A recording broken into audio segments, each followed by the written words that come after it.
Lux Occult is part of the Green Mushroom Podcast Network.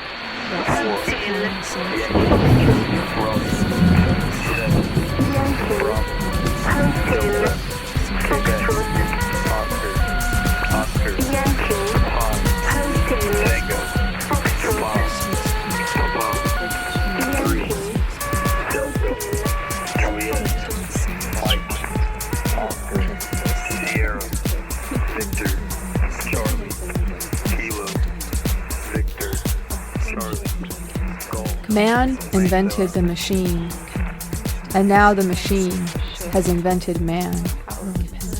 God the Father is a dynamo, and God the Son a talking radio, and God the Holy Ghost is gas that keeps it all going. And men have perforce to be little dynamos and little talking radios, and the human spirit is so much gas to keep it all going. Man invented the machine, and now the machine has invented man. That is Man and the Machine by D.H. Lawrence. Hello and welcome to Lux Occult. This is the podcast where we gleefully taunt the mundane, butcher the Latin and most other languages, and we also discuss a variety of occult, esoteric, and adjacent topics, exploring the intersections of magic, art, science, philosophy, technology, and so much more. It's occultism for everyone. I'm your host, Lux Estrada, and if you're hearing the sound of my voice, that means that magic and this show, for that matter, are for you if you want them. There are a lot of different ways to be more free, and using magic or making space for spiritual practice in your life can be one of them. As always, I don't speak for anybody but myself. Others can, will, and should disagree with me sometimes. How will we ever learn anything if we were all in agreement on all things at all times after all? And as those who attempt to be reasonable should be willing to do, I am willing to revise my opinions based on new evidence.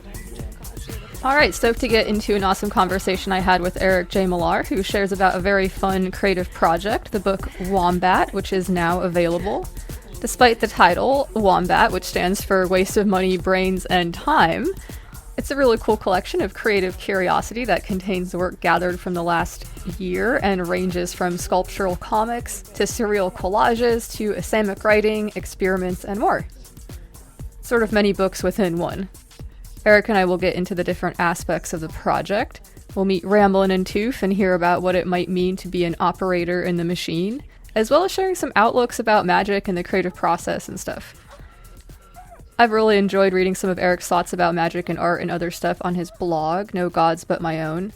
He's not making many entries anymore, but one of the most recent ones, at least when this episode comes out, is a reflection on his oracle, the Disruption Generator, which is turning 5 this year. It's a really cool exploration of the experience of making something and then kind of watching it take life in the world. Eric, by the way, is the one who made the spectacular cover art for Fuck Around and Find Out Part 2, the We the Hollowed and Green Mushroom Project digital mixtape. Check the show notes or Instagram for that if you haven't seen it. It's some very cool collage work. The mixtape was such a fun project to put together, and if you haven't checked it out yet, please do yourself a favor and get weird with it. Big thanks to everybody who contributed tracks. There's a link to that in the show notes, and we're going to hear some of those in today's episode. For a very cool episode within the episode, I spoke with Mme Vendredi about her recent shift into a new line of work as a magician for hire and what that's been like. She shares about how there are a lot of different things to keep in mind if one wants to do that type of work. The importance of being organized, as well as maintaining magical hygiene and other stuff. You can hear Mme Vendredi and I talk about lots of other fun things in episode 57, Love and Other Dangerous Magics, with Mme Vendredi, and the Ancestral Now with Ramon Castellanos. It was really awesome to catch up and see how this new line of work has been going for her and what types of things her clients sometimes ask for. Have you ever thought about doing magic for people as a profession? Hearing from somebody who has recently made this shift might provide a lot of good context. Before we get any further into things here, I'd like to say thank you so much for listening. I appreciate you taking the time to hang out with me and my very rad guests here on this show. As I'm fond of saying, time is of course one of the few zero-sum games we play, so I do appreciate you spending some of yours here with us on this show. As a pretty introverted person, I don't use social media very much. It's kind of a lot. I'm not on there every day or anything like that. That certainly doesn't mean that I don't want to hear from you all. I'm beyond lucky to have such amazing listeners, collaborators, cohorts, co-conspirators, and whatnot. I always welcome people's thoughts, questions, comments, suggestions, or arcane revelations. You can reach me at luxoccultpod@gmail.com, or you can find me on Instagram at luxoccultpod. I'll give a few shout outs to people later on in the listener mail and shout out segment. If you like the show and the other work I've been getting into, you can support it on Patreon. If you do so, you can take a bibliomancy break with me, and there are no tiers or levels or whatever, so give as you will. Buy Me a Coffee is an option for those who wish to show their support with a one-time donation. Thank you so much to everybody who is already doing so. Your support makes this show possible by allowing me to cover the expenses associated with making it, thereby justifying to myself the time that I spend. I appreciate the opportunity to be making this thing and to have the resources necessary to reach you all today. So many thanks to the support which is making this possible. Alright, I'm excited to share the track that Eric J. Millar contributed to Fuck Around and Find Out Part 2, the We the Hollowed and Green Mushroom Project digital mixtape, as well as to share the great conversation Eric and I had. Stay tuned for the episode within the episode to hear Mme Vendredi's fascinating perspectives about working as a magician for hire, as well as about a pop magic ritual we'll be conducting soon on the Green Machine Discord server. We have come to chew bubblegum and kick ass. I'm pretty into the idea of sunglasses magic. More on that to come. Also, as I said, play a couple tracks from Fuck Around and Find Out Part 2. For now, let's get into my chat with Eric J. Millar.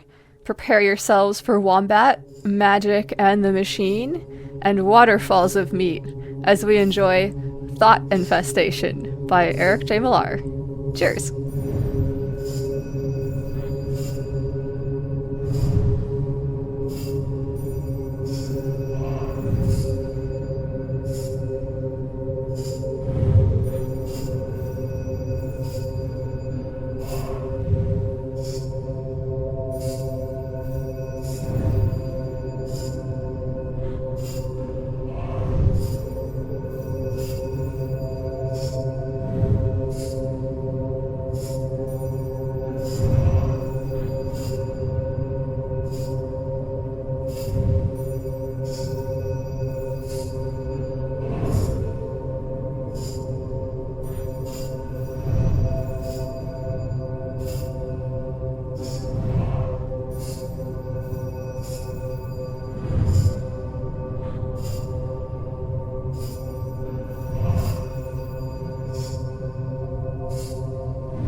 All right. Well, my guest today is Eric J. Millar. Eric, how's it going?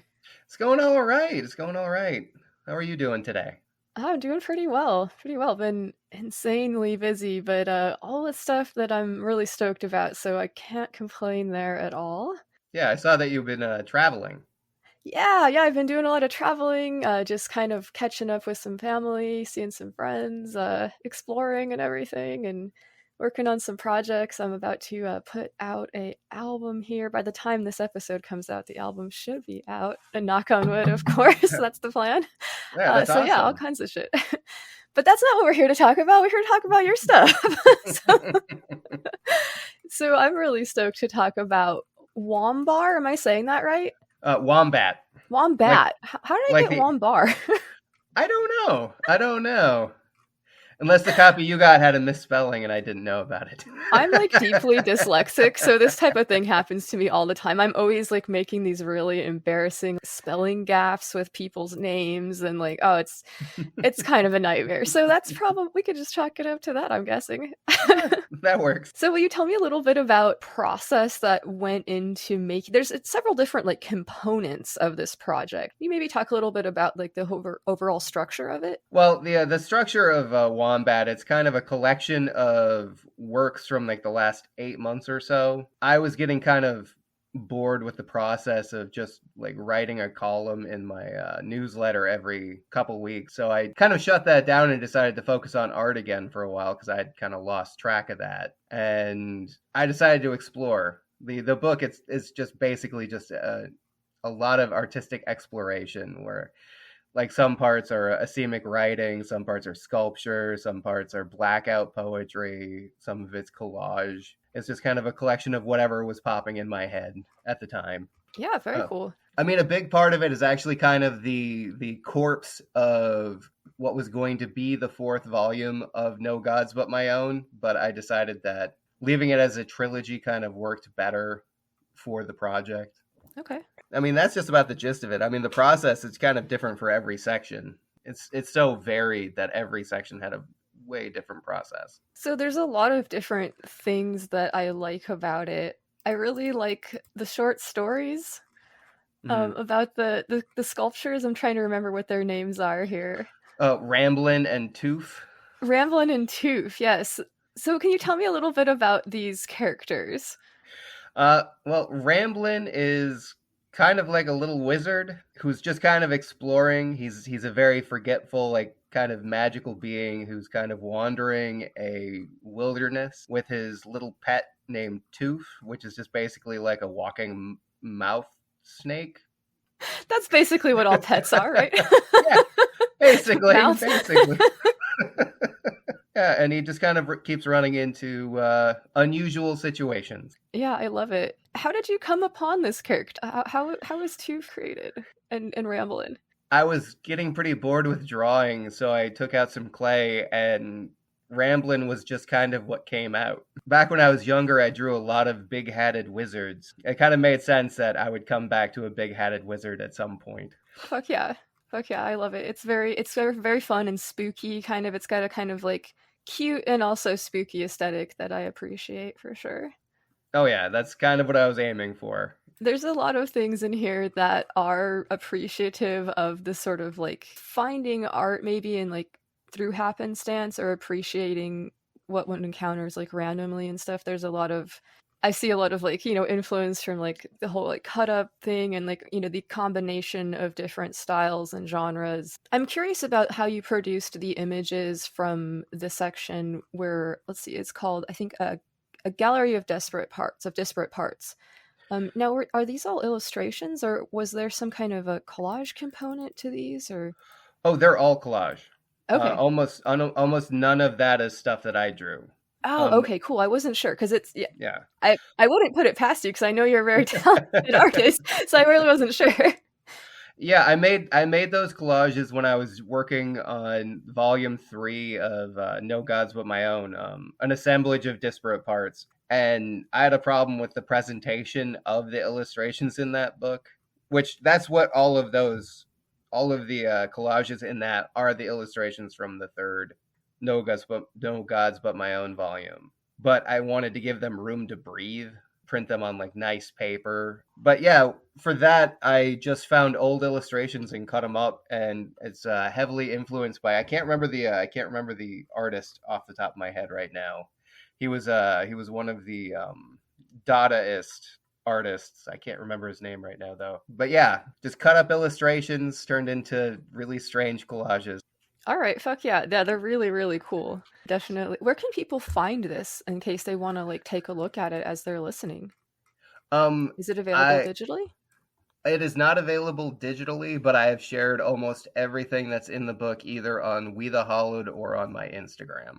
Okay, so yeah, go check out Eric's Instagram and you can see some of this cool shit. So there's this part in here where we're making studies of the flight paths of flies. That was difficult to say.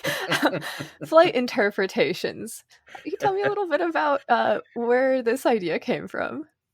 This is one of the oldest ideas in the book. It's kind of classic, right? Yeah, it's about 20 years old. It's like a 20-year-old idea where I was just sitting at home really high watching flies, and I was trying to figure out what they were doing. And at some point I got a bunch of materials and I was going to make a comic of it, and then I just moved on. It kind of was it was a casualty of my move out to Portland in the end. I came back to it after not having anything to put on We the Hollowed for a while. I just went, screw it, I'll bring this back and see how it goes. And I'm pretty happy with the results on that one. Like, it kind of went better than I had expected. Yeah, I really like it. I think there's a lot of different layers in it. There's some satirical elements that I find really fun. Maybe even just about like the scientific pursuit in some forms. Is it okay if I read one of them so people have some context? Oh yeah. Okay, fantastic. So this is a subject Alan, which is a fly again for people that are confused. Okay, so our subject today is Alan. Subject Alan is outspoken and gregarious, both characteristics that are in full display in the style and substance of this performance. So there's an illustration of the flight path of the fly. It's a little bit chaotic, and it's a lot more stuff going on than some of the other ones. So here's the notes that we've taken about this one. So it's obsessive, aggressive, electric. These are just 3 of the words that could be used to describe the form of subject Alan. Turgid, expletive, and phallic are 3 more words, as are oglid, moist, and rapid. I mustn't forget upset, zebra, armor, traffic, gelatinous, or juice either. I have so many more words. I have books full of words. I could just go on forever. So, like, I think what's fun about this for me is that there is this kind of collision of subject and object that we're seeing here. Like, we're supposedly, like, objectively studying this fly for... We're not quite sure why. It's important, though, for science. Yeah, for science. For science, obviously. And when we kind of step back and look at the notes that has been taken here, I think that we're seeing a lot more of the narrator than the fly here, and that's readily apparent in this. I think that's really fun. So, fuck yeah. Yeah, I think that was the funnest part of that, is just kind of trying to embody the note taker throughout the entire series, because I tried to have a consistent character throughout. Like, it was just this person who was obsessing over flies, and it was just kind of slowly driving them nuts. Because there's no order to the flight pattern of flies. They just kind of go wherever. I don't think they plan anything. But I think it's like, when people talk about Brownian motion, flies usually come into the conversation. I'm not like a fly expert, but I mean, yeah, it certainly seems that way. Yeah. So, yeah, it was just kind of a scientist trying to find order in chaos. Yeah, I've been having a lot of conversations recently. I'm taking a couple of different classes and stuff where this is coming up, but like this idea of, who is the arbiter of truth in the world? If it's in this sort of like sphere of society, it's it's like the church or science, like the scientific establishment, or the government, perhaps, right? Like, if we think about the whole UFO discussion, like the whole like disclosure thing, what's kind of interesting about the whole scenario is that like there's this kind of implied assumption there that the government gets to be the ones to tell us what's real and what's not fucking real. Yeah, I don't know, it's interesting. Yeah, I mean, I'm not sure if anybody really has a grasp on truth. It's really a subjective thing. Truth kind of is adaptable to whatever the situation is, depending on different authorities. So it's kind of hard to have an authority. Absolutely. But I mean, in a lot of ways, I guess that's kind of where art comes in. Like in a weird way, art is truth because no matter what, you see it and you kind of interpret it to however you want to interpret it. So it becomes a kind of a gauge of truth on its own. Yeah, there's the idea that art sort of exists as an interaction between the viewer and the artist and the thing which is created and Yeah. you. And so, yeah, I love that. Yeah. It kind of becomes the third body between the work, the viewer. Mm-hmm. So can we talk a little bit about excerpts from the asemic notebook? Am I saying that right? Asemic? It's either asemic or asemic. I've never really been okay. sure. Fantastic. Yeah, that one, I've always kind of been obsessed with asemic writing, which is kind of a form of script where a person just kind of lets the pen flow and they don't really write anything. They're just kind of making shapes that kind of resemble language, but it's not really language. I can't think of any like big name artists or like any names that even I know that practice it at this point. But I've always loved the way it looked, so I started just a notebook where I did it for about like 4 or 5 months, and that is kind of the highlights of that. I think I did about 60 pages before I kind of couldn't figure out where to go with it anymore, so kind of is sitting in a closet right now. Hell yeah. Yeah, it reminds me of some of the stuff in Jan Fries's visual magic. There's a lot of exercises that are kind of like along those lines, and yeah, it looks super magical. Oh yeah, well, I mean, it's kind of like a personal secret language, really. I mean, if you meditate on it long enough, I'm sure you'll find some sort of meaning in it if you're doing it. I know I can see what I was thinking about when I was drawing it, but I don't know if the audience will see it as the same thing. But I can definitely see like my own personal expression within it. I mean, I think it's a practice that more people should honestly try. Yeah, fuck yeah. So if people are curious about doing that, are you down to talk a little bit about like how they could approach it? Yeah, sure. I mean, I could talk about how I approached it. Sure. Oh yeah. Well, one can only speak for themselves. Yeah. I mean, it was really just they're all kind of abstract ideas, really. I have one that was just tree roots, basically, I think. Yeah. I have one where it's just like tree branches and it looks like a tree. I was basically just staring out a window and saying, what if a tree was language? And like, there's one that looks like mountains and smoke coming off of it. And I basically was just kind of meditating on the idea of smoke signals as written language and how it could be used to express certain things. I mean, it's kind of holding an idea in your head and wondering, what would this look like as language? What would it sound like? What would the script look like for an abstract idea? Like what would a tree look like in writing? What would roots look like in writing? Can a maze be language? It's just abstract thinking, trying to put it into script and letting your hand go. And I think that's probably the hardest part, is the letting your hand go. I think most people get crippled by the idea that they kind of can just draw whatever they want to draw, and that's kind of the biggest hurdle, I think, probably in doing something like asemic writing. Yeah, it sounds like you really have to be willing to surrender control. Yeah, that's basically it. It's asemic writing is kind of the cousin of I forgot the term where you write and don't think about it. Oh, automatic writing? Yeah, it's basically the cousin of automatic writing. It's just a bit more intentional. Hell yeah. It's definitely interesting. It goes into a lot of unusual places. If you look it up online, there's a lot of databases of asemic writing and really good examples out there. But yeah, if you just Google it, it's all over the place. You just kind of have to know where to look. Yeah, it's really interesting.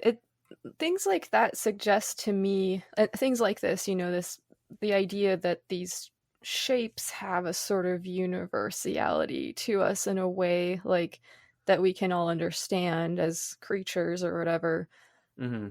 There's a sort of like meeting of the ideal, like things in the like the realm of ideas and things in the realm of like physicality, right? Like there's this interesting joining that happens with something like this. And in math, there's like different ways of thinking about it. Like, is math something that is like, it just exists in the world and we've discovered it? Or is it a system that we invented to describe things that we see in the world, right? Like there's just two different sort of like approaches of thinking.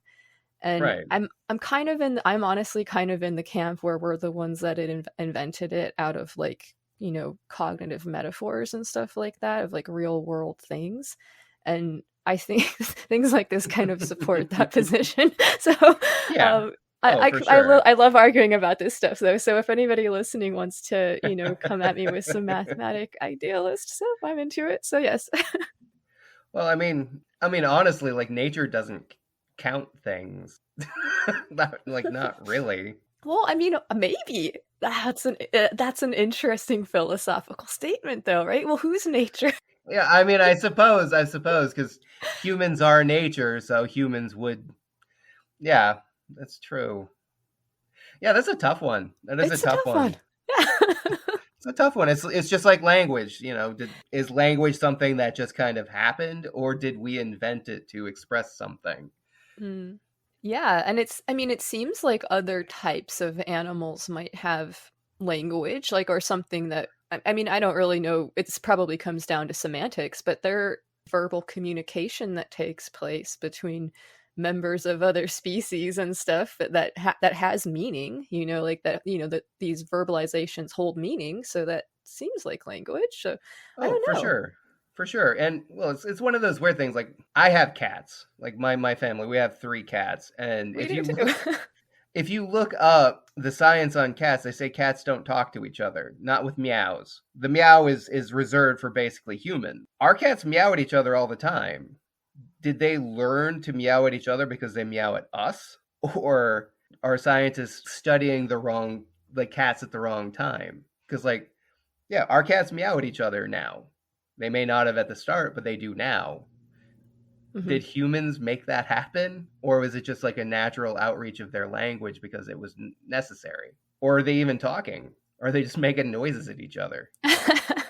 Yeah, right? It's interesting. I mean, and designing experiments to test this is really challenging, right? It's really hard for us to get outside of our own perspective. I mean, some would say impossible, right? So as humans, we can only look at things through our own, you know, lens. So yeah, we don't know what a cat is thinking. We can guess what a cat is thinking. It's true. Yeah, I mean, honestly, I assume that they probably have similar motivations as what I would have, you know, like being a fellow mammal. I enjoy you know, eating delicious food and resting and being safe and, you know, all of that stuff. Yeah. The basics are all there. Yeah, absolutely. So how long have you been doing this asemic writing? I think the first time I tried it was probably about 20 years ago.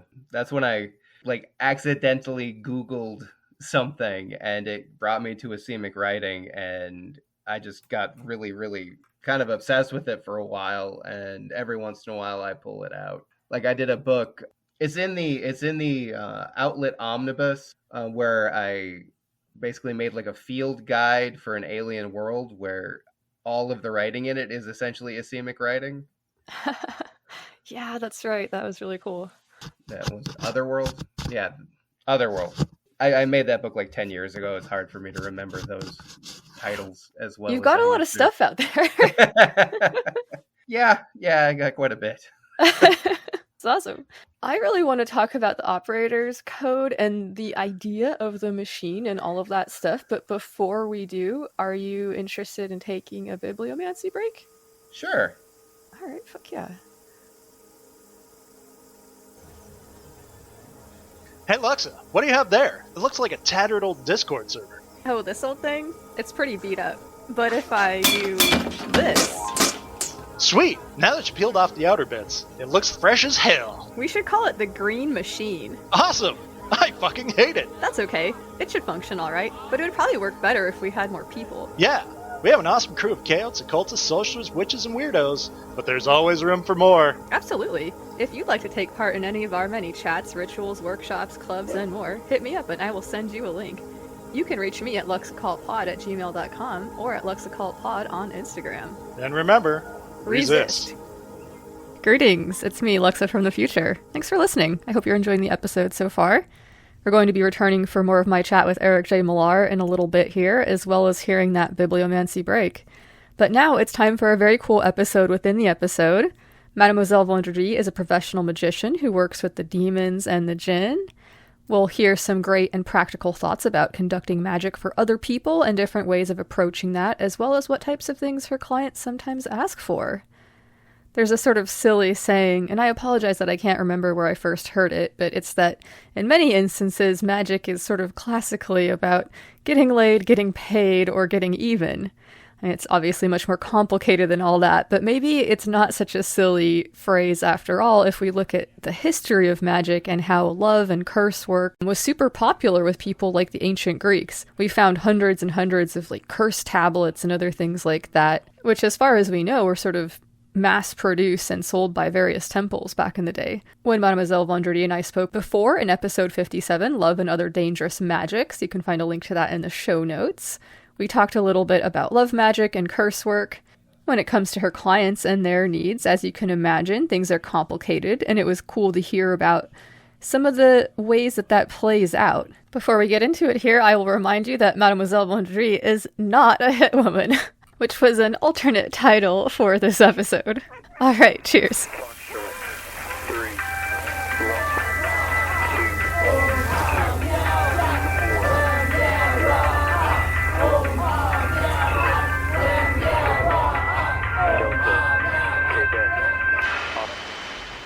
All right, well, my guest today, once again, is Mademoiselle Vendredi. How's it going?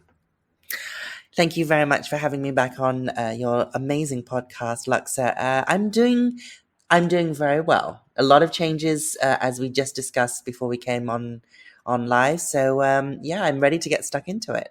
Fantastic. Yeah, I'm so excited to hear about these changes and about what your experiences have been like. So you let me know that you have kind of shifted gears a little bit and recently have been working as a magician for hire. And so I'm really curious to hear about what that shift was like and what your experiences have been so far, doing this line of work. Well, in order to sort of give you the bigger picture here, I began in earnest at the beginning of January, but as you can imagine, there was definitely a lot of humming and hawing, and there was a lot of sort of self-reflection on whether this was something I wanted to do as my primary source of income. Obviously, people know me for my servitor workshops, my sigil workshops, all of my workshops. But at the time when I was doing those, I was, up until that point, still working a tenured position in, quote unquote, a normal job. The process of coming about whether I should do it or not, I went back and forth on it, as you can imagine, Luxa, quite a lot. Quite a few times I was like, one day I'd be like, yep, this is what I need to be doing. This is what I want to offer. I feel I have something unique to offer clients aside from the workshops. And then there'd be other days, honestly, Luxa, where I'd be talking to a few members of my coven and I'd just be like, I don't know if I can do this. I'm not ready for this. And it really was, and it still is, in my first year, will almost be my first year in January, a learning curve. You know, there's so much that goes on behind the scenes, aside from the obvious, like doing readings for clients and mentorship and holding consultations and obviously doing ritual for hire. There's an awful lot of stuff which I need to do behind the scenes to make sure that I mean, for one thing, as you can probably sympathize here, I am now a huge fan of, what do they call them? Excel spreadsheets, so I can see when I'm speaking to them. And I've got all these like new apps downloaded that help me stay on track with, because I also run my Ferris Club, as you know. And I have to make sure that I've got certain content recorded and my limited editing skills, which is basically nothing, but, you know, tidy up the sound a bit. And I have to make sure that those are ready to go. I've also got to balance that with new inquiries that are coming in. And like I said to someone fairly recently who inquired about a reading and some subsequent client work, this is just a one-woman show. You know, it's just me. There's no secretary. There's no like PR manager that's doing my posts. It's a lot of work. So yeah, it's a lot of work. Yeah. Absolutely. Yeah. Okay. Well, that makes total sense. And I think that what you're saying too about, the need to kind of step outside of one's comfort zone and kind of grow in order to do this work, there is a learning curve. And sometimes the only way to learn it is by doing it. And so you really do have to be brave enough to kind of step out there. And so I think that's really cool and inspirational that you're, doing that for yourself. Fuck yeah. Yeah. Oh, absolutely. But as you, I'm sure, well know, it was scary as hell. I mean, that first time when I got my very first client, who happened to be absolutely lovely, I couldn't have asked for a better first client.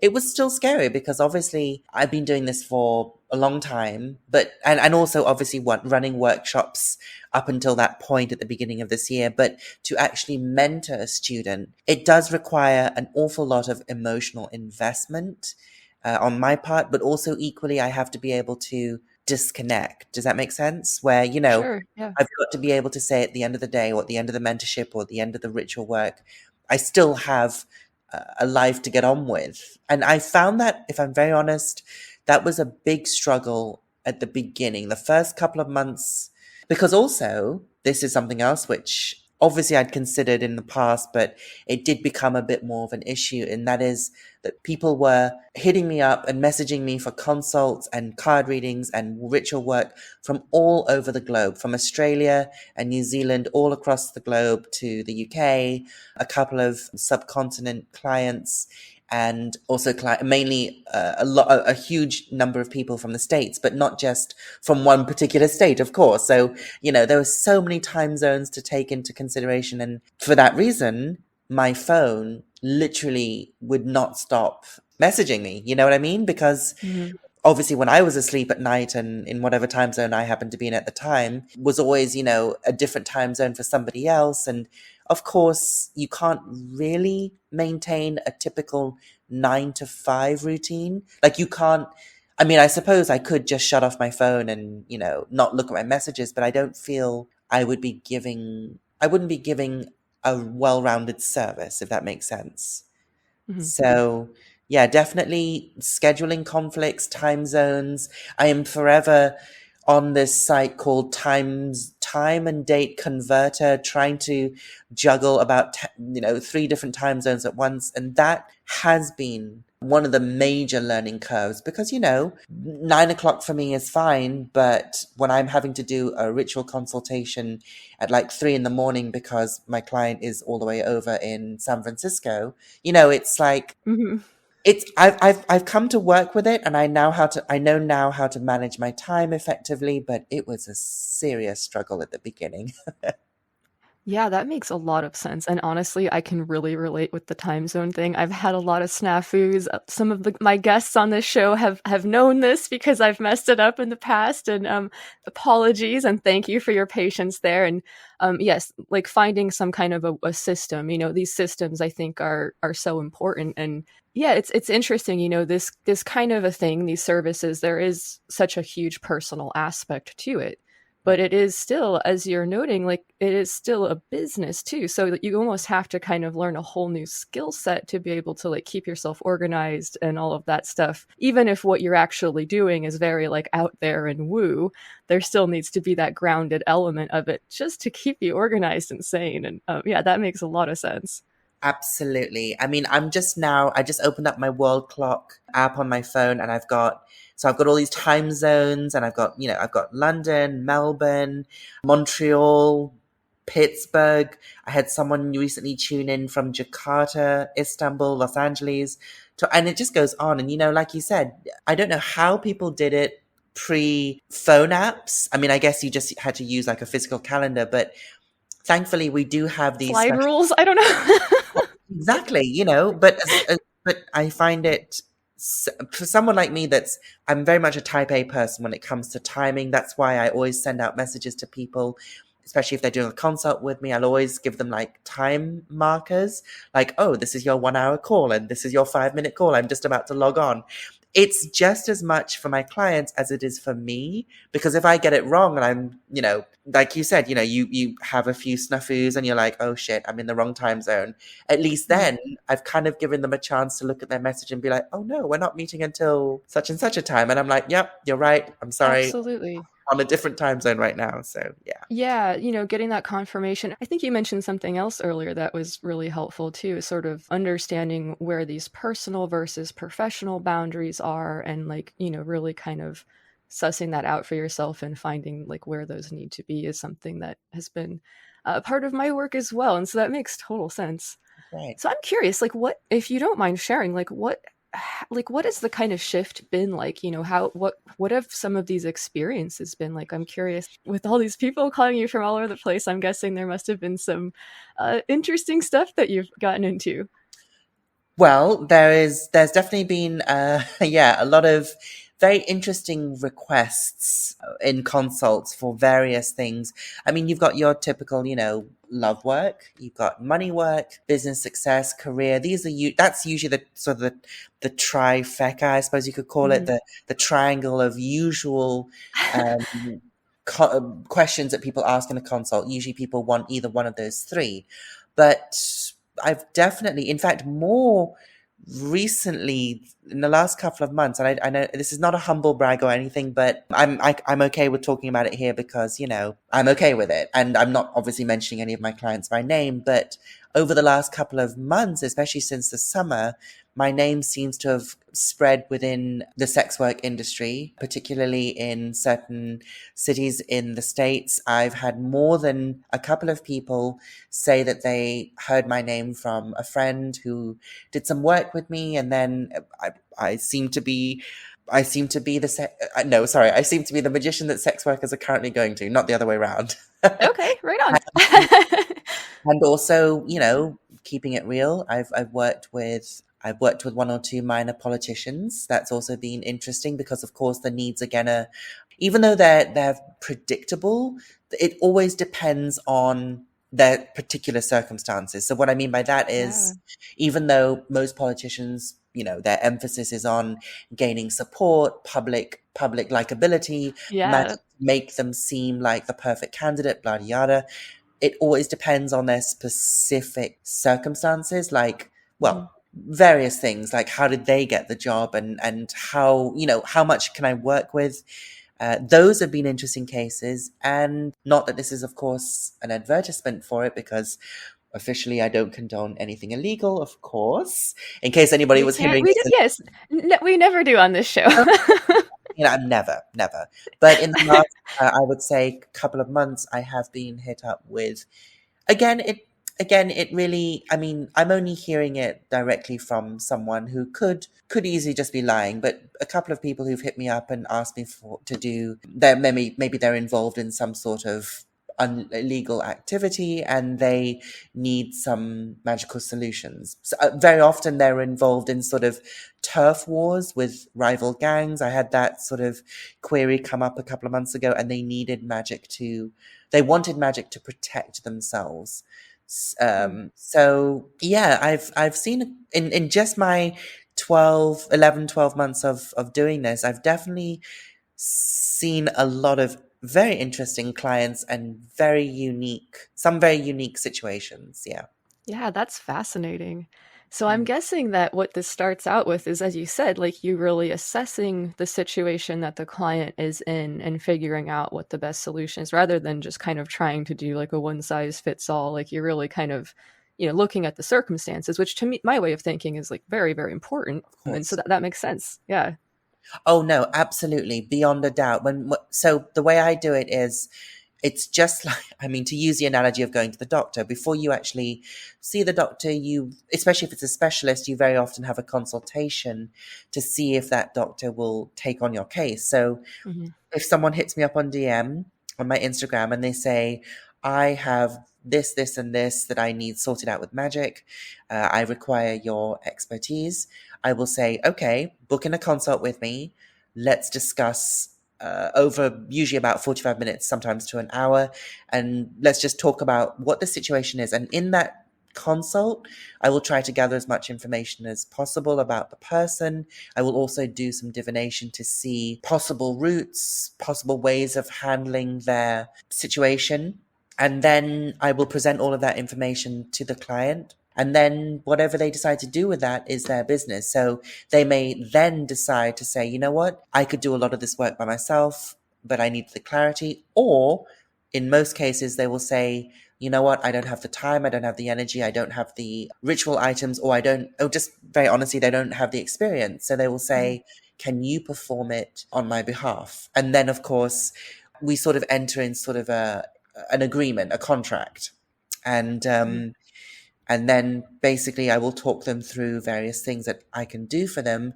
And then I will advise what I think is best. So for example, if I think that evoking one or two demons to help them get what they desire is enough, that's what I will recommend, right? And if I then think that and through divination, of course, if I feel that it's quite a complex situation, which, as we all know, magic doesn't, one spell, one ritual doesn't, change an entire situation. So, of course, you would need some sort of layered work. And depending on how many players are involved in the situation, there may be, for example, an ex, there may be family involved, there may be a current partner that needs mollifying. That type of work may go on for quite a while to tackle every single angle. And like I said, I will just recommend what I think should be done. I will obviously wait for their approval, let them go away and think about it.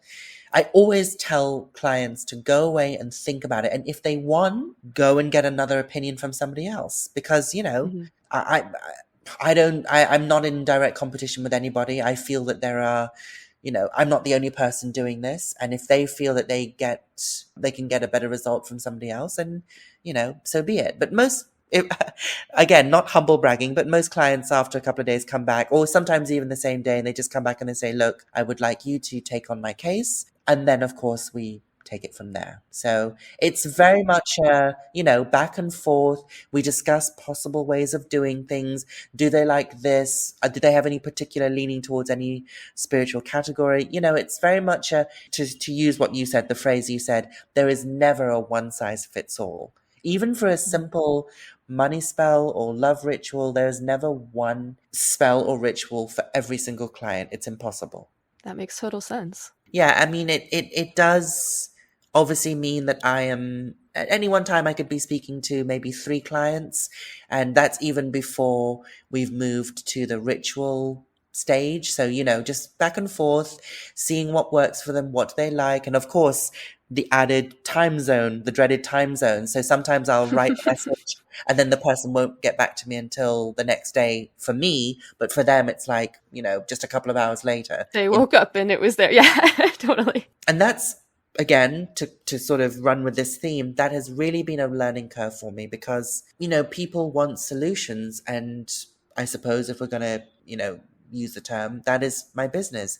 I offer magical solutions to people's problems, and of course, if I feel that I can't the work for them, or if divination proves that or demonstrates that this isn't the moment to be doing any sort of ritual work, or maybe the client needs to do a little bit of self-reflection or whatever, I will always tell them, because if I don't, then I run the risk of doing work that could still work, but has a much less chance of being successful. Do you know what I mean? So, oh yeah, absolutely. I mean, yeah, that makes total sense. And sometimes it's just not a good fit, right? Like whether it's the timing, the person, the circumstances, some other thing. It's sometimes that's just not gonna work for that, right? Like I've definitely seen that before, or like and there's oftentimes a kind of maybe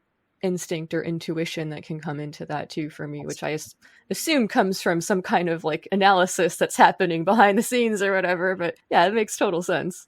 Absolutely. I mean, of course, I'm performing my own sort of analysis, making sure that this client, when clients sign up to do anything with me, whether it's just a simple consult or a reading, I do set some terms and conditions. And obviously, even if the client agrees to the terms and conditions, I'm always sort of, just watching and listening and trying to assess if this person is of sound mind and they know what they're doing, they know what they want.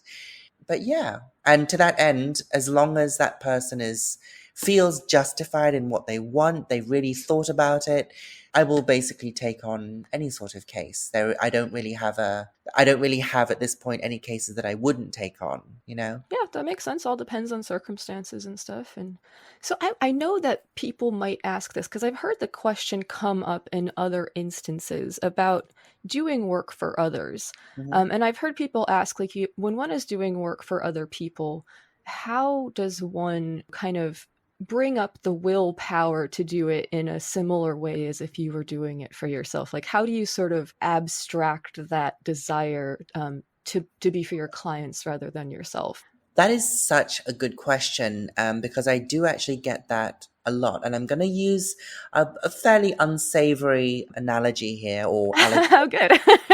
it's a pretty unsavory one because, of course, it's not very pleasant. But let's think of it this way.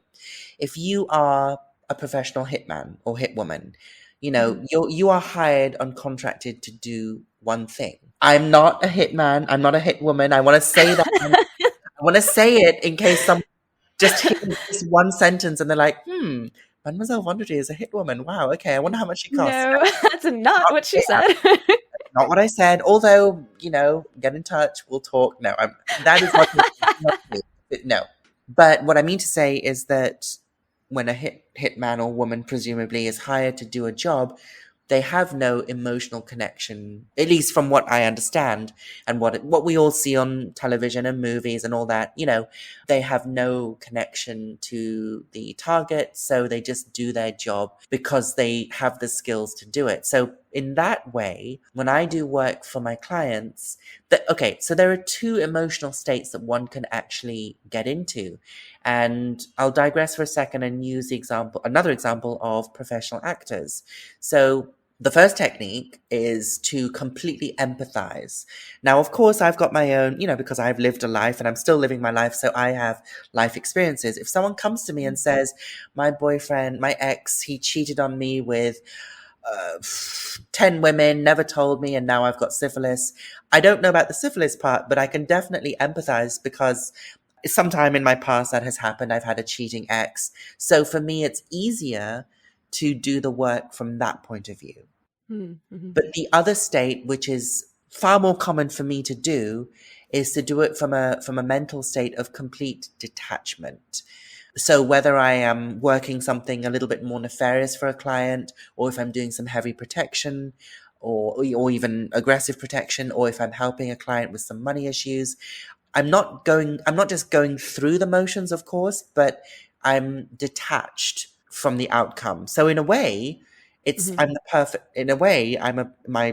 job, what I do is perfect for clients, because whereas a client might literally be too close emotionally to the outcome, I don't know this person from Adam or from Eve in person. So, you know, I can do the job without getting emotionally hung up on whether it's going to happen or not. Do you know what I mean? Yeah, absolutely. Yeah.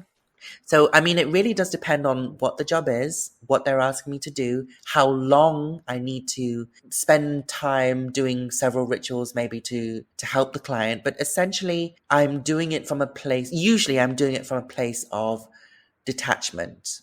I sympathize because, of course, you know, I listen to them talk about their situation.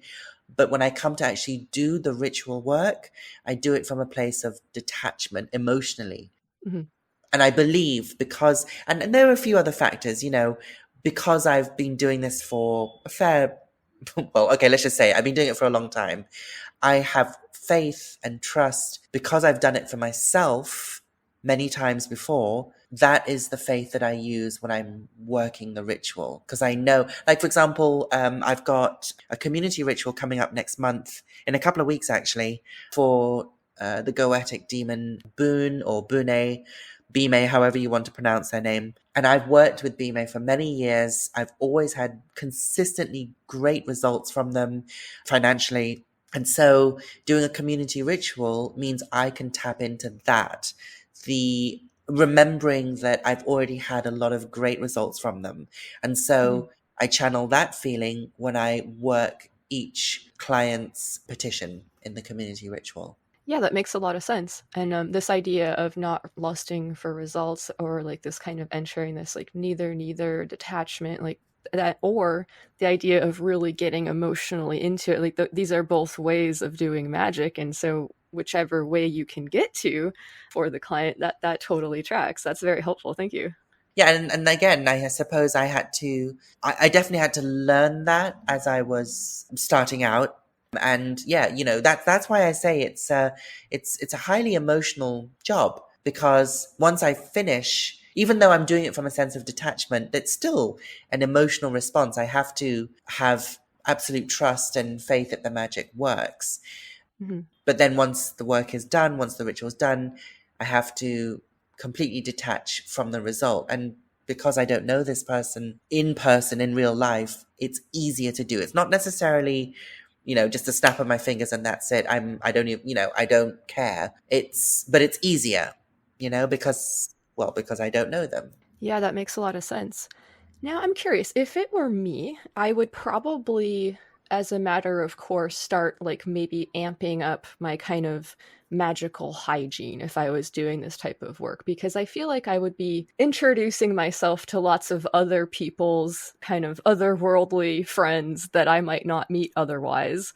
And, that could just get really crowded, right? Like, and so I'm curious if that's something that has come up for you or that you've thought about in terms of like how to kind of keep what's going on with your own practice, at least maybe not detached, but at least, doing its own thing and not being interfered with by this work that you're doing for your clients. That is actually something, yeah, that's actually a really good question. So I do have specific things that I do every day. Like, for example, daily banishings. I'll do one at least in the morning and perhaps one again in the evening if I've been doing a lot of heavy work that day. I do have certain artificial spirits that have been created by myself to temper some of the effects and lessen the effect of Okay. the work bleeding over into my personal life. Yeah. You've made a thing for that. Okay, rad. Okay. Absolutely. Yeah. So, again, most people know me now most people know me originally for my servitor workshops. Mm-hmm. So creating a servitor, an artificial spirit that is intentionally meant to lessen any sort of bleed over from my professional work and the energies that I engage with, and clients' energies as well, into my personal life. I've created a few of those. There are various other methods, which I won't actually go into. But yeah, it's a case of just being spiritually hygienic without overdoing it, and basically taking it to the point of paranoia, because you don't want to be getting doing all OCD. Exactly. Washing your hands a million times a day when it's not necessarily more hygienic to do that. Absolutely. So yes.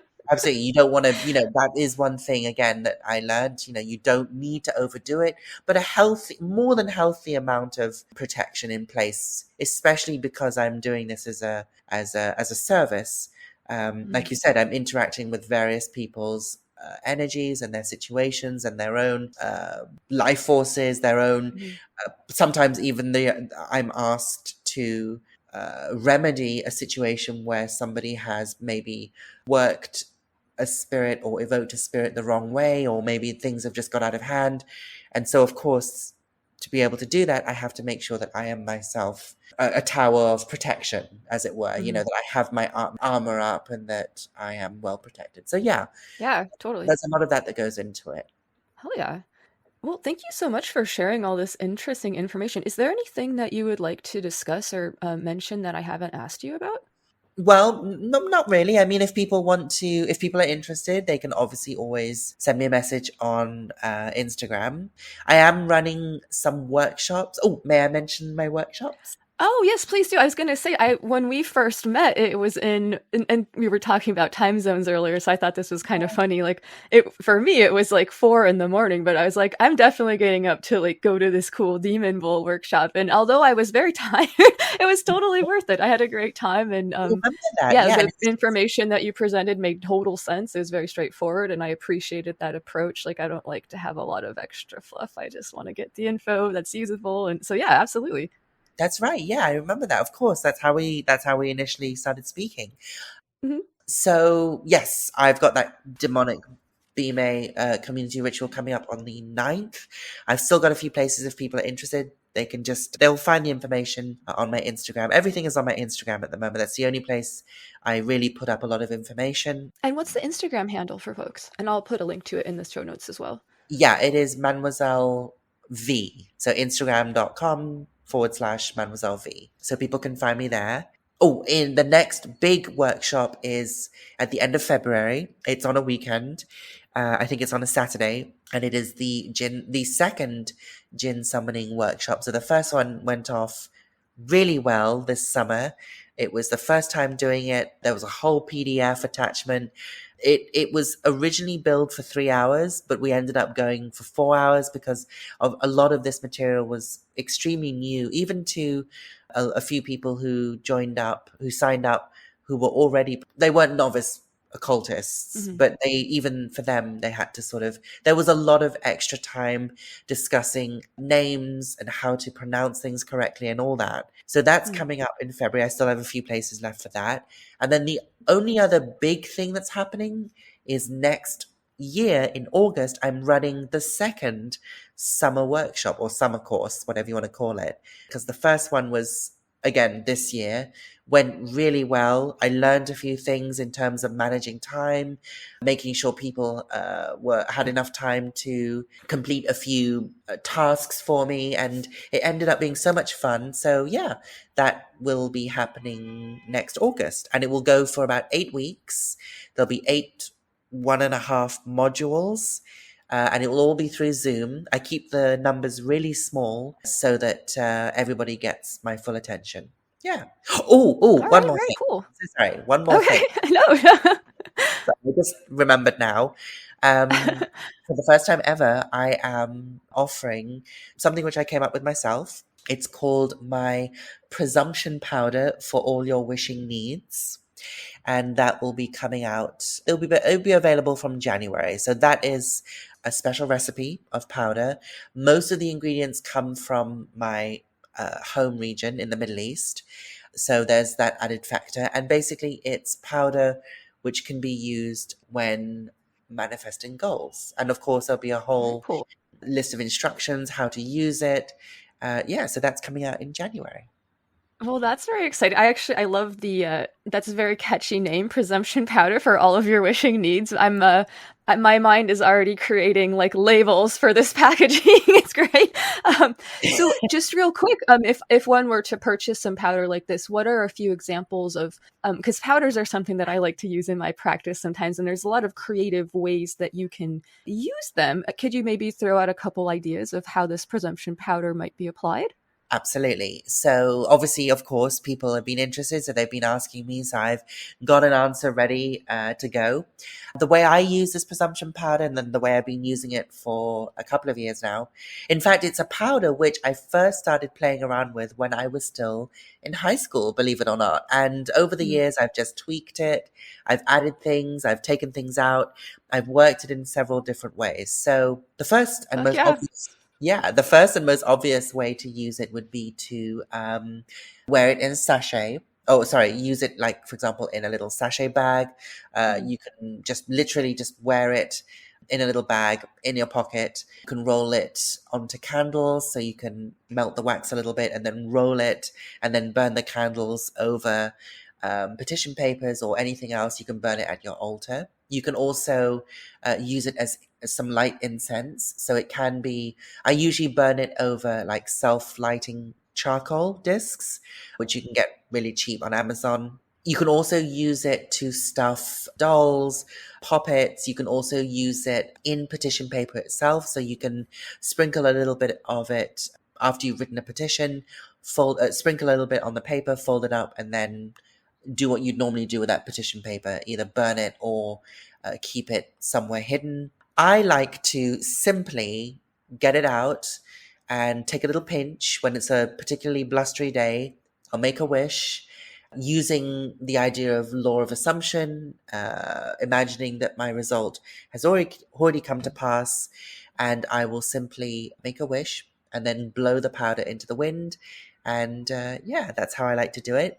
You can also bathe in it. So it is possible to actually put it in the bath with you. Not too much, but just a little bit. The only thing I will say is you cannot ingest it. It is not edible in any way, shape, or form. You can't inhale it. Just don't put eat it the magic powder. No, please don't. That seems wise.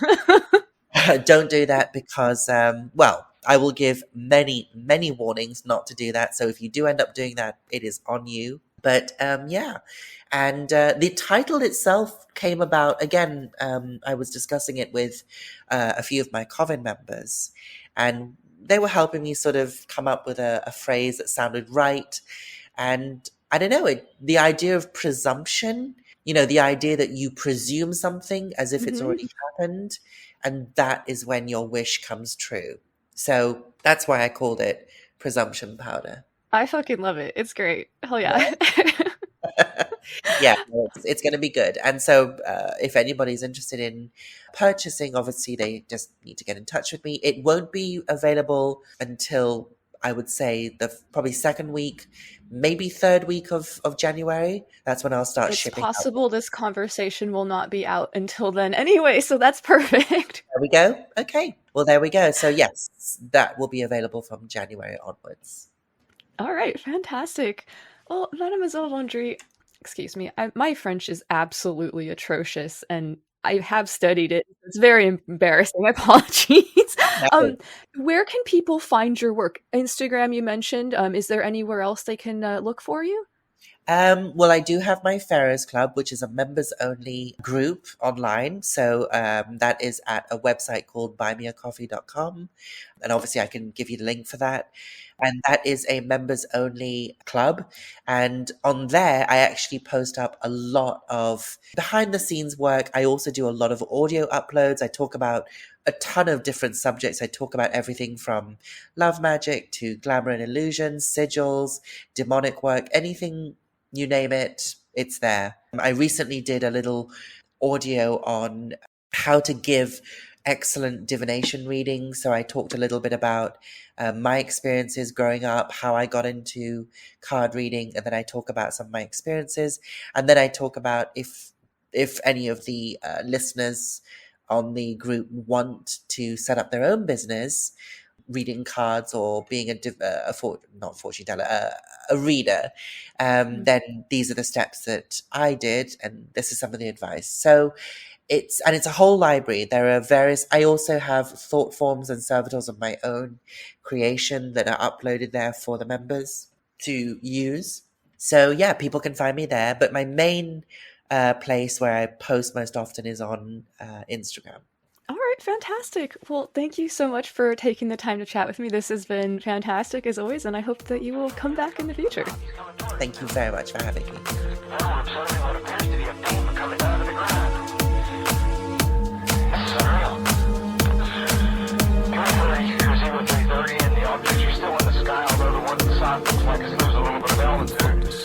We're turning around and heading back toward the base. The object is the sun, still beaming down lights to the ground.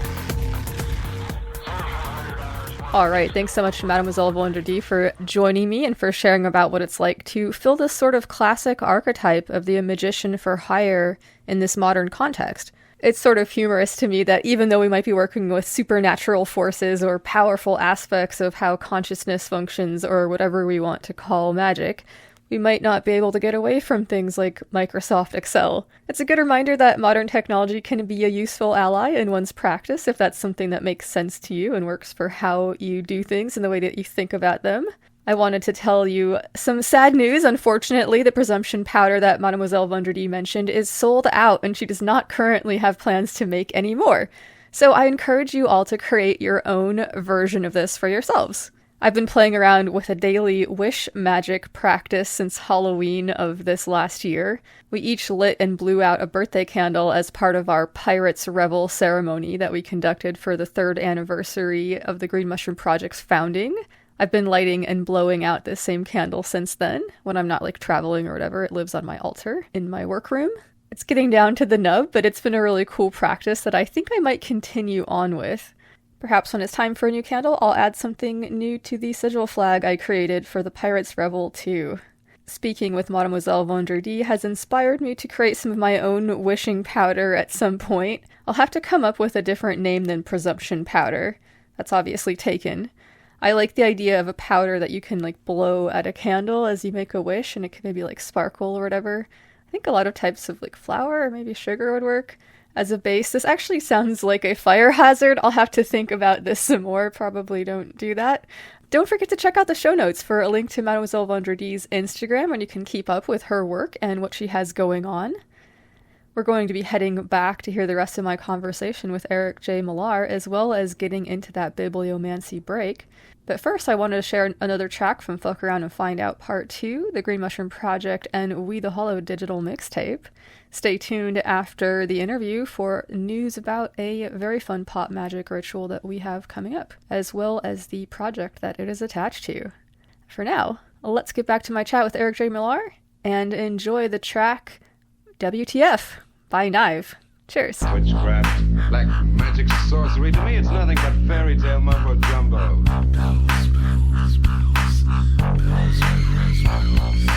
Tragic man sinking in sand, thickening, sickening, breaking in self. Melt away, swirl down the drain. Rain back down to congeal in the cell again. I'm a stale puddle, inactive, inaccurate perceptions, inaccurate, brackish. Madness descending, don't tell them I welcome it. I'm milking it because I till my garden with blood. Flooded when my face gets hot. Pick to the plot and rip till I rot. Ripping the stock, drip trigger, bigger target in mind. Grind me down and snore me up. Can't hold me down, just throw me up. Roll around in filth like us that don't engage that ton to quicksand sludge.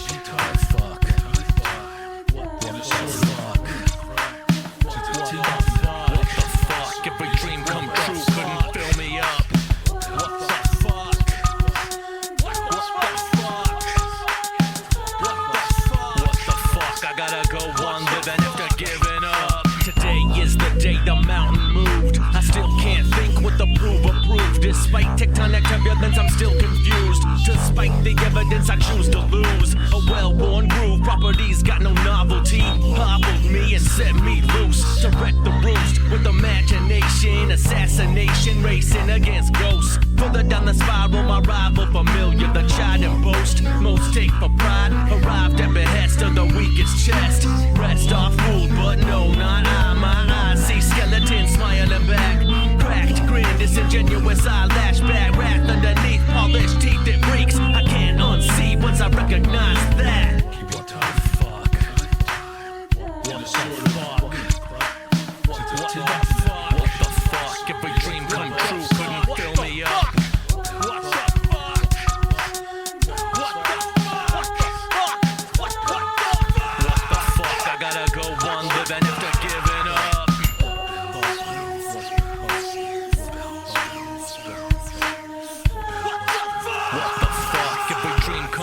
Couldn't fill me up.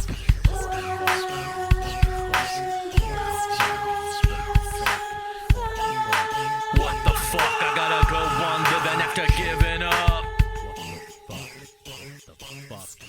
All right. Well, Eric, welcome to the bibliomancy break.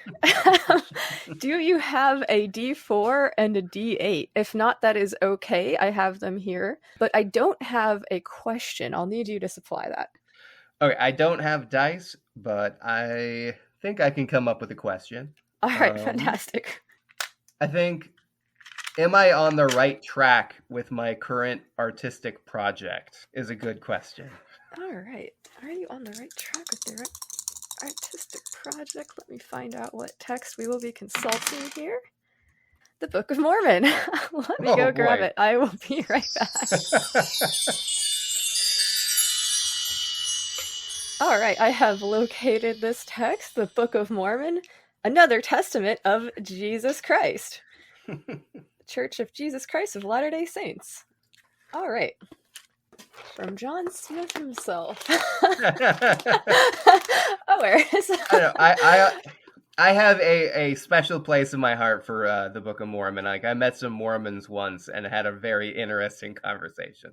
So I've met some Mormons too that were very lovely people. I am, whatever works for people, right? So, yeah, exactly. Cool. So, is Eric on the right track artistically? They should do before they went down to their graves. They should do before they went down to their graves. I'm gonna say yes then. I'm gonna take that as a yes. Yeah, I'm getting like I mean, while you're alive, you got to make art, and Yep, just keep doing. Got to do it before I die. Fantastic. Well, do you have any thoughts about, this divination or divination in general, or do you have an artistic divinatory practice that you involve yourself in or anything like that? I don't really have an artistic divination practice anymore. I spent a lot of time working with artistic divination, and I kind of burned myself out on it. So at this point, I don't really kind of mess with divination anymore. I don't know. I don't want to know. Yeah. I kind of just go with the flow anymore. But it was definitely a fun thing to meditate on for about 5 years. So in the process of doing this type of work, do you think that you learned more about the world around you from divining, or about yourself and your own way of looking at things? A little bit of both, because in a weird way, divination kind of made me feel more like there was some sort of works beneath what we see, because a lot of divination feels a little too true to just be something that happens by chance. I've seen a lot of people do a lot of work with the disruption generator, where it's spot on, and I don't know how that happens. It doesn't seem like it should make sense, but it does. In a way, it kind of gave me a deeper sense of connection with the world, and a deeper sense of connection with what might be going on that we don't see. The unclear. Yeah, I love that. So, and I definitely feel similarly in terms of a divinatory practice can help you sort of get in touch with this kind of broader current or deeper picture or whatever's behind the scenes, whatever kind of way you want to phrase that. It could be even a psychological thing about, being able to get in touch with more of the information that is in your subconscious, or whatever, however you like to think about it, doesn't matter. Yeah. For me, I like to think about this as being one big system. Everything is this big connected system, and we're part of it as individuals. We're kind of also a species collective, and there's these different iterations that mirror each other too. I think about this as being the machine.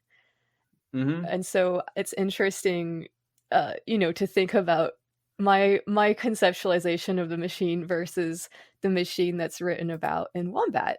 So can we talk a little bit about the operator's code? Sure. That is a remake of one of my previous books. Okay. Operator's Code, the original book, I've always called it my most religious book.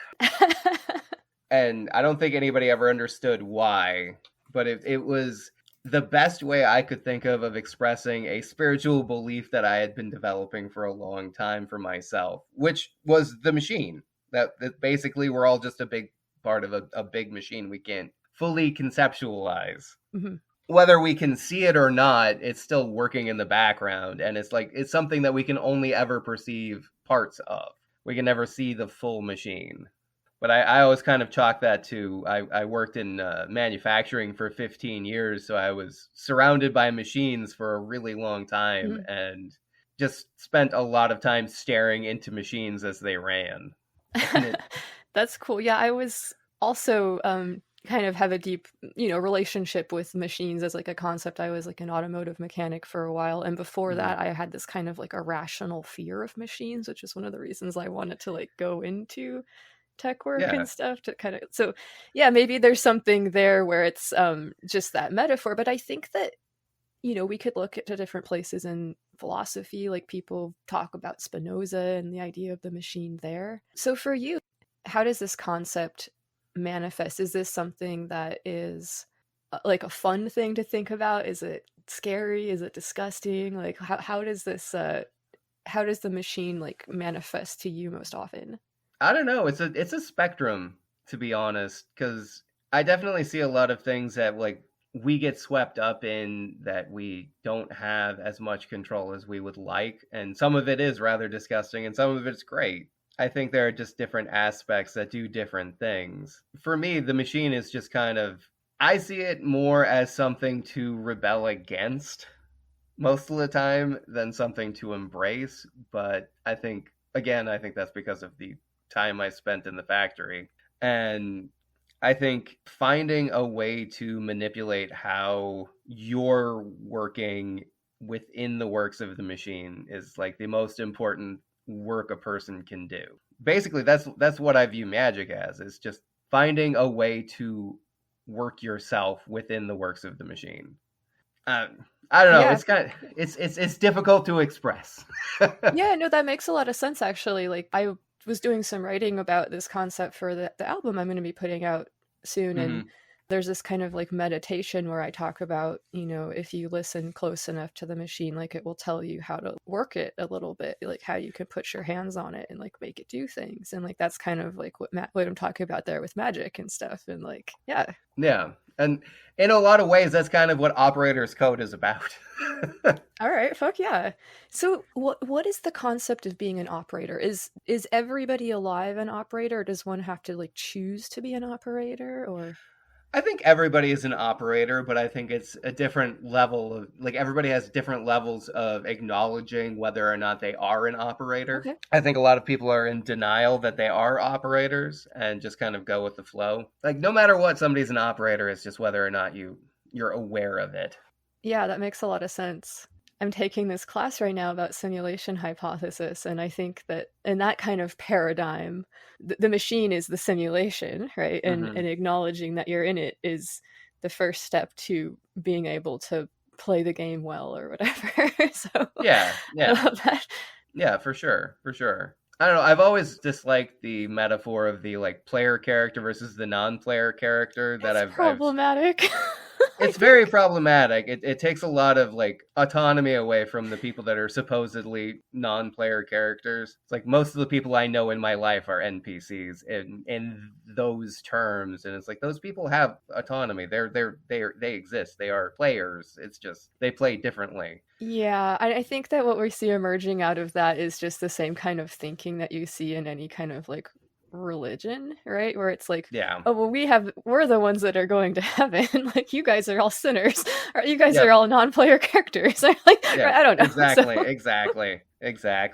That's why I say everybody's an operator. It's just acknowledging what level of operator you are. It takes a lot of internal work to find that level of operator. Yeah. So the operator's manual, these suggestions that are made, how closely do you think we should follow them? Oh, I don't know. A lot of them are kind of almost my view of how an oppressive culture would work. Like, basically, I think a lot of people should do the opposite of what this stuff says. Yeah, that's what I was kind of picking up on there. Like, it's like a warning.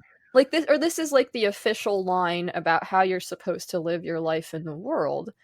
Yeah. But it's not necessarily like we see that there's a lot of holes in its logic and places where it's like, well, you can't get away from the machine anyway, so it doesn't matter. So why do you have to do that? Right? Like, yeah. So, yeah. Well, that's why a lot of the art, especially in the redone version, a lot of the art is kind of grotesque.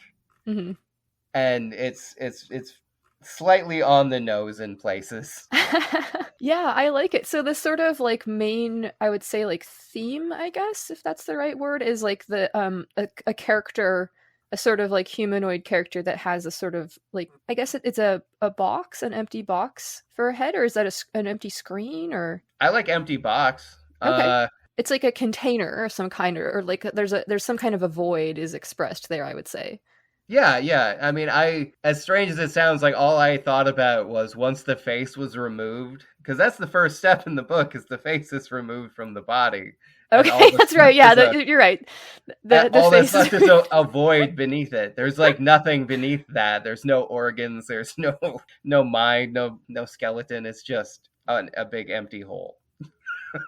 Yeah, no, I like Yeah. that though. Like in terms of like the conceptualization of self, I think a lot about it being a sort of hologram which is projected out and takes Yeah. place like as an interaction in the world, but that might not necessarily have any like internalness per se Yeah. on its own. Yeah. I don't know. Yeah, and honestly, like thinking about it now, the only thing in that series of illustrations, the only thing that ever happens with those holes is stuff gets jammed into it. hmm Yeah. Like, at one point, paperwork is getting jammed into it. At one point, it's a waterfall of meat.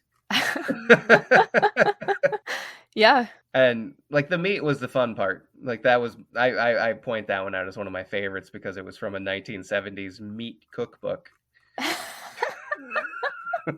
I used the recipes for one page where the guy is eating his own hand. Looks grotesque. Yeah, and I used illustrations, like pictures from the book as the flow of meat going into his mouth. Yeah, it's really gross. I love it. Oh, that entire cookbook was gross. That was the most disgusting cookbook I've ever seen in my life. It was horrifying. It's interesting to go back and like look at old cookbooks and kind of see how dietary trends have kind of shifted and stuff. Oh yeah. Like one of my favorite things I found in like a Campbell's soup cookbook from the 60s was the meat pizza, where you just take like 2 pounds of ground beef and throw cheese on it, and it's a meat pizza. I mean, that sounds like something that keto people would eat now, honestly. Oh yeah. A pizza? I'm kind of here for pizza. It's absurd to look at now. You shouldn't have told me about that. It's just comparing it to how people cook now. It's absurd. It's just like it's just a wad of meat with cheese on top. Very simple. I can't stop thinking about wads of meat and cheese now. Have we covered all of these things? We've talked about the operator's code. We've talked about flight interpretations, a gallery of disparate parts, excerpts from the Asemic notebook, Ramblin' and Tooth. Oh, we haven't gotten to Wee Ants yet. Last but not least, Wee Ants. Yeah, Wee Ants. Wee Ants was a children's book I found at a used bookstore at the start. Fuck yeah. And I just went after it with a Sharpie over a couple of months. And it turns into little like ant, like it looks like you're looking at like a little ant colony. Like little ants have dug little holes into it. Yep. And like that's what I was really aiming for, was I wanted to make the text look like the inside of an anthill for a lot of the pages. And I gave myself one rule with the book, and that I could only use the words that were on the actual page on either side. I didn't allow myself to take from any other pages other than for illustration purposes. Like I would take pictures from other pages and from other books, but never any words from somewhere else. Yeah, this is really cool. It worked out pretty well. Some of them are very interesting, how they turned out.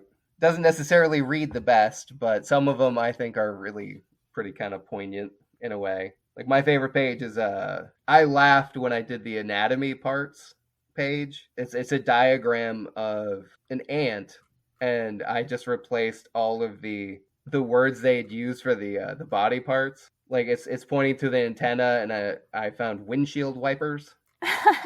The second part's pointing to their brain, and I changed it to tongues. It's a fun thing to do. I think everybody should try out blackout poetry at some point in time. Maybe not quite on as large a scale, because I think that one turned into, it was like 70 pages.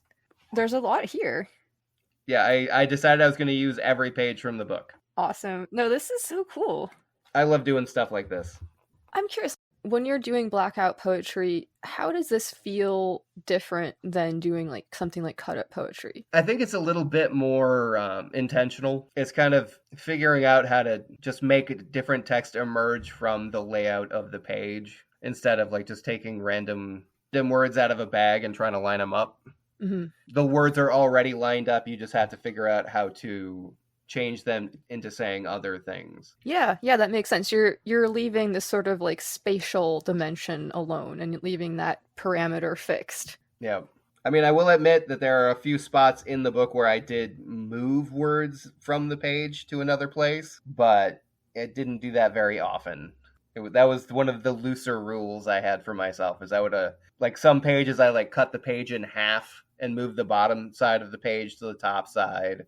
Or I used like half of one side and half of the other side and put them together. I used a Sharpie, so I couldn't use both sides ever, because the Sharpie soaked right through and it ruined the other side of the page. So I could only use one side of any given page. Yeah, this is great. I love the illustrations. I love, just visually and all of it. It's very, very cool. And like I said, I'm very happy with how a lot of the text turned out, because it's just makes sense but doesn't make sense at the same time. And I also love the grotesque illustrations. What is this, like an ant eating a maggot baby? Oh, yes. Maggot with a baby's head? Yep. I love it. Yep. That is, yeah. Because that was just a regular maggot until I did that. Until you improved upon it. Yep. And oddly enough, a couple of the illustrations, I didn't make any changes to them, and they were already that grotesque. Well, this has been super fun, Eric. Is there anything that I haven't asked you about that you want to talk about? Is there anything you want to like plug or anything like that? I mean, I've been pretty quiet lately, other than putting out Wombat. As far as plugs, I think people should go back and check out my No Gods books, like the trilogy, because I'm pretty proud of that. I think a lot of your listeners might be pretty interested in those 3 books. Okay. Why do you think people who are curious about like chaos magic or other things like that might like them? Well, the first book, The Damned Machine, was basically my book of magic. That was me kind of exploring my ideas of mundane magic, exploring ideas of just a lot of ideas, a lot of philosophical ideas I was having at the time. And then the second book, 4-Color Grimoire, is an exploration of comic books and pop culture as mythology, and kind of an explorative mythology, essentially. And then an assemblage of disparate parts was magic and life through the lens of the collage. And like the trilogy together kind of, I would say, expresses my broad philosophy on life and magic as best as I can right now. And I think people would enjoy those. Yeah, fuck yeah. There's a lot of cool shit in there. And people can also listen to you and I talk a little bit about that project in another episode of this show. I'll tell people what number that is when I figure it out. Yeah, I think we talked about Damn Machine, or did 4-Color Grimoire come out by then? I can't remember. I think that I know we talked about No Gods, but I'm not sure if 4-Color had come out. It's all a blur.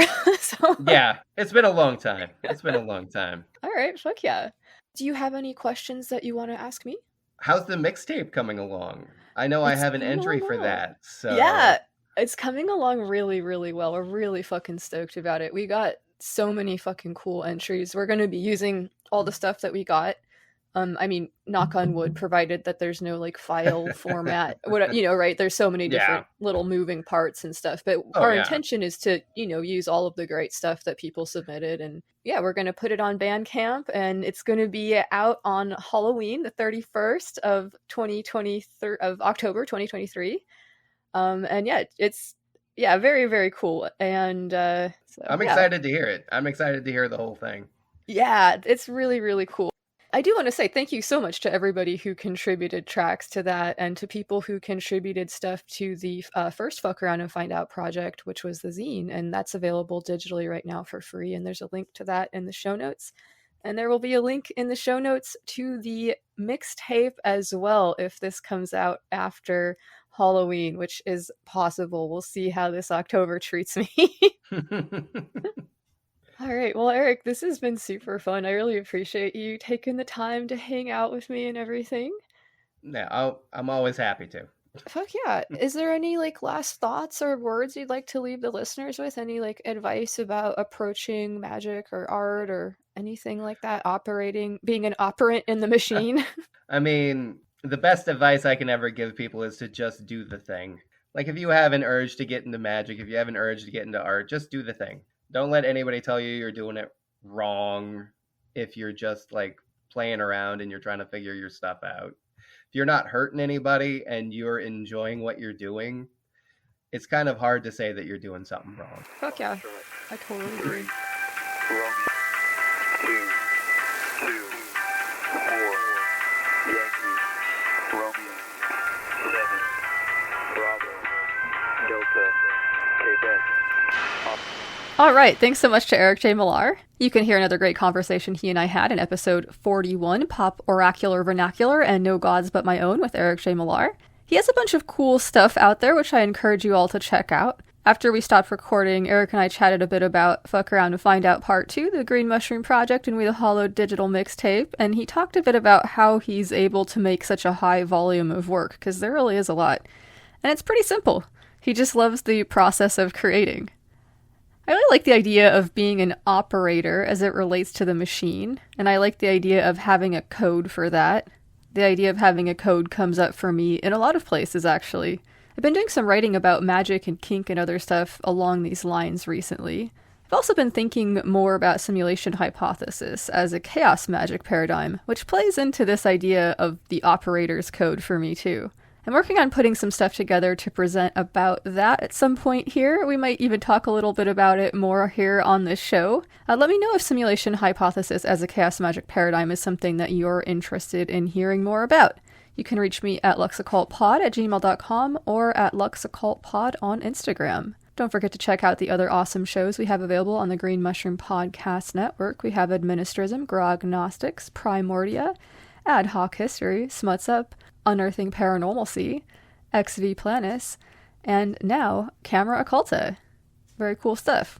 All right, let me give you a little bit of an update about what we have going on with the Green Mushroom Project before I send you off with a track from Anne Historic, who you can hear on episode 37, Process versus Product and Hypersigil Cassette Tapes with Adam Matlock, aka Anne Historic. This is also Sound Magic Part 4. I actually stopped naming the Sound Magic episodes because it's a topic that I discuss so often on this show that they would all maybe be called Sound Magic, or there'd be a high number of them. So yes, if you're looking for more in the Sound Magic series, look no further. There's probably going to be Sound Magic discussed in many of the episodes. Anyway, I'm very stoked for the initialization ceremony that we have planned for Friday, January 19th, this year of Our Lady, 2024, which we are calling All Out of Bubblegum. It's going to be the official kickoff for the Project Specs Working, a magical project that we're going to be doing to help us see through all the propaganda and other bullshit. It's thematically based on the 1988 film written and directed by John Carpenter, They Live. Shout out to Frater Damiana and Yarmarid and Guillermo X and everybody who's been putting specs together, and to those who are going to be enchanting glasses or sunglasses with the Project Spec Sigil. There's some other things we have going on which will dovetail nicely with all this, including chats about logical fallacies hosted by Joy and some other stuff about material analysis, which I'm hoping to convince Guillermo X to facilitate. He and I have been talking about it, so fingers crossed here. Shane Shadow Eater will share his thoughts about men's work circles, initiation, archetypal journey work, and that fucking shadow, his words, on Friday the 26th of January. And on the 2nd of February, I'll be hosting another chat about the personalized approach to conducting planetary magic I've been working on for the last couple of years. I'm calling it Zodiacal Pathworking.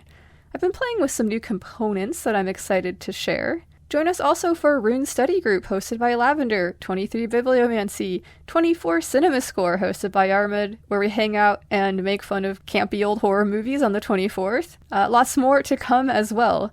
As always, these fun and free activities are open to anybody, I mean, unless we've had to ban you or something, and hosted on the Green Machine Discord server.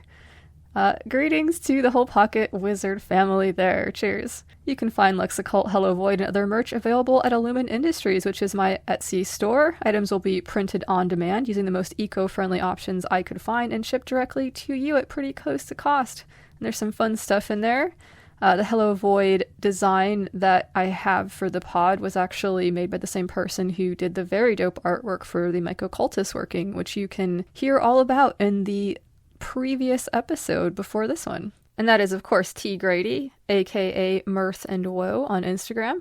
If you like the show and you're into what I've got going on over here, you can support it on Patreon. Making this thing is a pretty wild amount of work, especially for just one person, but it does mean a lot to me to be able to do it. Thank you so much to the people who are making that possible by giving on Patreon or buy me a coffee, and to those who are supporting the show by spreading the word.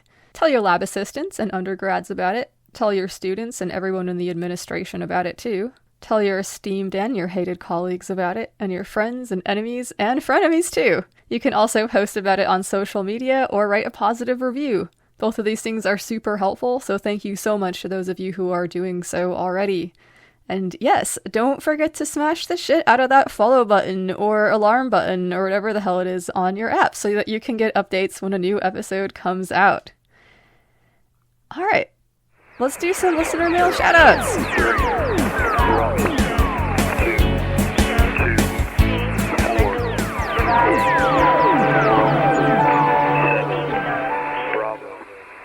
Alright, first off, I'd like to say shout out, greetings, and a big thank you to everybody who is participating in the Audiophilia experiment. The track that we're putting together is really picking up steam, and I'm really excited to see how things will go. If you're one of the people who are participating and you missed the deadline for the first round of rituals, fret not. Me and the others have picked up some momentum for you, and feel free to jump on in when you are able. Shout out to Alexi on Instagram. Cool to talk about Hypersigils and Warhammer and stuff with you. Cheers. Very cool. Shout out to Susan. Thanks so much for listening and for the kind words. Greetings to George. Glad you're enjoying the guests and all the different perspectives. I feel really lucky to be able to talk to so many cool people for sure. Thanks to Snorri for sharing your thoughts about your recent work. Very interesting stuff. It's cool to see those intersections there. Alright, and shout out and much love to everybody who's been writing in who I did not mention. Hard to keep organized and everything, but each one of the missives are important and cherished. Busy though I am, I do appreciate all of you taking the time to reach out, so thank you. Alright, I'm going to leave you all with the track A World Behind Doors by Ancestral. But first, I want to remind you all to resist with the Green Mushroom Project Statement of Resistance. Resist. Resist by maintaining sovereignty of the self. Resist by maintaining love of the self. Resist by maintaining fierce loyalty to love and pleasure. Resist with acts of radical kindness. Focus on the path to better times. Fuck yeah. Alright, thanks so much to Eric J. Millar for joining me, and to Mme Vendredi as well. Thanks to everybody who contributed to Fuck Around and Find Out Part 2, the Green Mushroom Project, and Be the Hollowed digital mixtape. And most of all, thanks so much to you for listening. Much love. This is Lux Occult, reminding you to stay strong and stay fucking curious. Here's World Behind Doors by Ancestral.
Thank you. You can cut that too. All right, well, fuck you. I'm gonna stop recording before I get even more awkward. I never know how to finish stuff. Lux Occult is part of the Green Mushroom Podcast Network.